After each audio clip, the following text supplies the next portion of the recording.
Alright, so as the last part of that, the other two videos that I posted about last night. So somebody took my video and reposted and said that I was schizophrenic and something else. Well, they've never been poisoned, I guess, and they haven't felt like I felt last night. I'm not schizophrenic. I'm not crazy. I'm not making this shit up.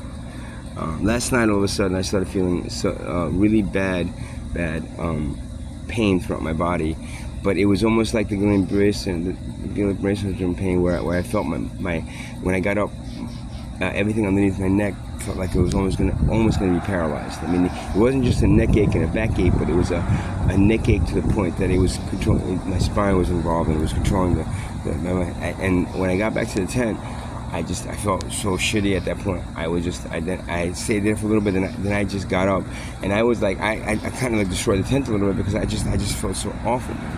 My back was hurting me in different spots. I couldn't get comfortable. All of a sudden I started feeling this overwhelming feeling, like it's almost like that dream you have where something keeps on enveloping you, covering you and stuff, and you try to get away from it, and it just keeps on coming over. That's what I felt like. I literally felt like it was something was taking over my body. We were gonna push it out. And I had to push it out. So I ended up getting up like 2 o'clock in the morning and just walking around, freaking just trying to shake off that feeling. And it felt better when I was walking around, but when I laid down, it was just awful. Intense body pain.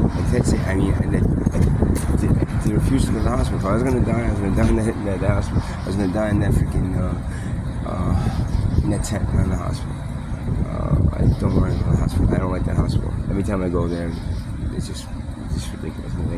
They do too much, or they do way too little, and then they just they give me a freaking Percocet, to go home with, and then I take a Percocet and I always fucking pass out. So I didn't want to go through any of that shit. Then this morning I woke up, or whatever I wore. I slept like then the morning after I woke up, and my tent was a mess. I just pushed everything over. It was just a mess right now. I go to look around, and I see an empty bottle of Dr. Cyllin. Dr. Cyllin is what they gave me for Lyme disease, the antibiotic for Lyme disease. They said that I have. I've been taking a few here and there, but I don't know. I didn't really want to take it. I don't know. I had a bad feeling about taking it.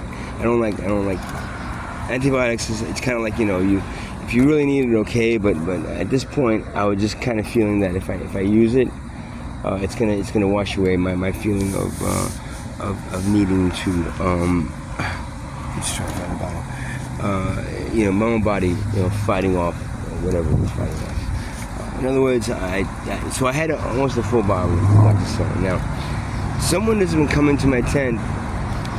She had a boil in her arm, and she didn't know what it was. How it's a boil, and she goes, well, because you go to the hospital, they'll give you antibiotics. Do you have any? And I had Dr. Cyllin, so I've been giving her a few, like a few here, a few there. Now, so I had about like 6 or 7 left in this bottle. Backwards, but it's Dr. Cyllin. And there was a cap on, about 6 or 7 left in the bottle. The cap was on. It was in my bag. This morning I found it. Now, I didn't take anything in my bag last night. This morning I found it on the ground with the cap off, and the rest of Dr. Cyllin not there. They're gone. Looked all around. They're not on the floor or anything.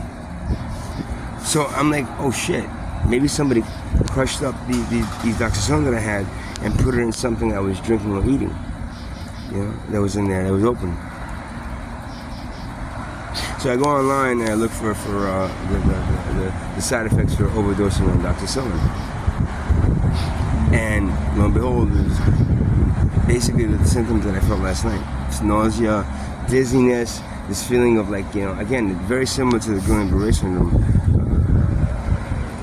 Symptoms that I started getting, before they rushed me to the hospital. So, now, did I take these? No. I want to take them first. Why I overdose them? But if they would have found me dead in that tent last night, this bottle empty,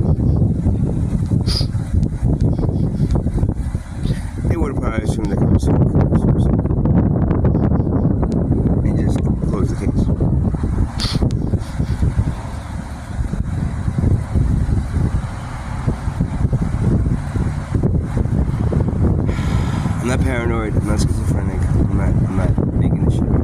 Video that I made, 2 videos I made last night, I was really in a lot of pain. And the person who fucking took my video and reposted and said I was schizophrenic and cracked out, and then maybe you should go fuck yourself. First of all, and second of all, stay away from my videos. Don't watch them. And third of all, I'm just kind of wishing you be you get as sick as I was last night. I understand how I felt last night. Instead of judging me and criticizing me, say, "Gee, look at him." So that's out of the way. The person I was giving the pills to, I'm not even sure she took the pills or not. She might have crushed them up. Just collected them all, crushed them up, took the other ones out of my bag, crushed them up, and then instead of doing 6 or 7, I could have had like, I don't know, 20 of them in my body last night. I have no idea.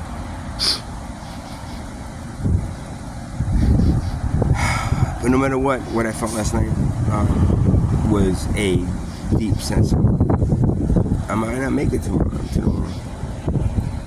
And again, I'm not gonna die in that hospital. No, I'll die in the tent before I die in the hospital. I don't trust them. What they did to me in that hospital when I broke my jaw, the feeling that they put me under for like 4 hours, and I have no idea what they did to me in those 4 hours. They said that they worked on my jaw, but 4 hours working on my jaw, that's a long fucking time, man. It's a long time, bro. What's up, bro? It's a long time to be under. And that anesthesia, they say it is fucking the worst thing you can do. Don't ever take that anesthesia. Don't ever agree to take that anesthesia and go under unless you're absolutely positive you have to. I don't know why they had to do it for a broken jaw. They could have just given me local anesthesia and just worked on the jaw. But they had to put me under. What else did they do to me? They put a little chip in my head because I got a little fucking scar on my head that I have no idea. It's a little bump. It looked like a little raised bump right on my head that I don't remember. I didn't do anything. I didn't get a scar. I'm not sure where it came from. Now my throat is hurting really bad, really rough. Could I have been sick last night with with some other thing? Not really. You don't get sick like that. My throat is hurting, and I went through all winter last year, and I didn't get sick. So it might be another reaction to what I believe was poison. Maybe they're not trying to kill me. They're trying to scare me the way. Maybe they just don't want to. They don't want to deal with me and getting me affordable housing. Maybe they just want to push me out. But no matter what, at least I got people that are by 26 are supposed to be out of there, and they're supposed to be providing affordable housing for everyone, or a hotel. So at least I raised awareness enough. If nothing else, I raised awareness enough of that place to be able to get these people somewhere to live. If they don't get me somewhere to live, I don't know what I'm gonna do. I'm just gonna pack up and leave, whatever. But if they are trying to like get me sick or hurt me, maybe it was that kid that stole my guitar. Maybe he didn't get me sick to get me sick, so I started to go to the hospital so they can come and get the other guitar. And the drums, I don't know. Maybe the drums will be worth something when I'm dead. I don't know. I don't know what it is. Yeah, could be any of those things. Could be none of those things, man. I'm not making up what's happening to me. I'm not schizophrenic, and I'm not paranoid, delusional, any of that bullshit that anybody thinks that maybe I am. I'm not. I'm homeless. I've been here for almost 2 years. I've been homeless for about 3.5 years. And it's not a nice thing to be. Really not a nice thing to be at all. So that's the end, I guess. Unless tonight I go back there and somebody puts something in my water. Because when I run out of money, first I said, no, I'm definitely not drinking any bottles of water that are open already. But then you run out of money, a bottle of water costs $1.50. What am I going to do? I'm going to go. I don't have the money to buy a bottle of water. I'm going to have to drink that water. If not, I'm going to have to not drink any water today. It's not like there's a running stream or a fountain that I could use back then. So when I say like, when for sure I'm not gonna. If anything is open or everything is, definitely no way we'll drink that. I'll do that. No way I'll drink that if I got the money to buy some. If I don't, then I'll take a chance. And people know that, so people know that. So. Yeah, that's it, I guess. It's a harsh, cruel world. Harsh, cruel world it is. All right. Actually, it's not a harsh, cruel world, because the world, Mother Earth, is fine. It's a harsh, cruel.